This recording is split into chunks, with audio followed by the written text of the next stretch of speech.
All right, so really quick, I just wanted to go over how I inject the Manjaro. I do have the 7.5 milligram. I have had up to the 10 milligram before as well. Just giving you a sight of how it looks. It's just a pen. As you can see, the clear medicine is in that small section that I'm trying to just kind of move around so that you can actually see the medicine move around. This is also a way that I know that the medicine is not frozen. I leave it in the refrigerator, and sometimes my refrigerator gets really, really cold, and I never want it to be frozen and injecting me and never inject anything because it froze.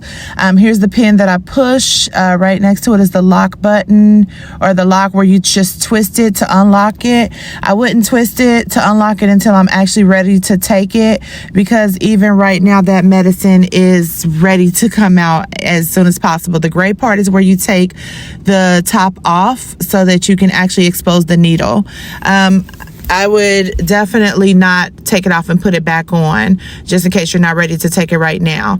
Now, just keep in mind, I'm really scared of needles, so it takes me some time to actually gain up to putting the needle up to my stomach and injecting myself. Now, there's the needle. It's super, super small. It's nothing to be afraid of. You don't even feel it. However, something in my mind and my granddaughter's mind makes me feel as though it's about to just stab me 1,000 times and maybe go through my back and all of that. I don't know what the problem is, why my mind goes there, but it does. So I twist it because I'm ready to inject right now. I'm looking for a spot that I want to inject on. I really don't have to puff up my fat. It's there. It ain't going nowhere. But listen to this.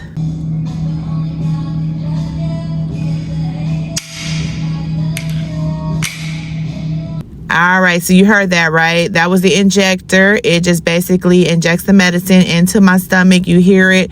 I leave it on there for a few seconds just to make sure that the needle does retract on its own. It happens that fast. It is not a big deal. It is simple.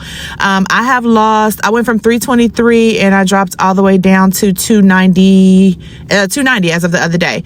Now you see the gray injector that's taking the place of the medicine. So now that you know the medicine is inside your body, running through your body and running its course and doing what it do, okay? But this is just it. If you're scared of this needle, no worries. It sounds bigger than it actually bites. It does not hurt at all. I did not feel anything. So don't be alarmed. And then to discard it, put the lid back on and drop it in the nearest sharps container and you're done.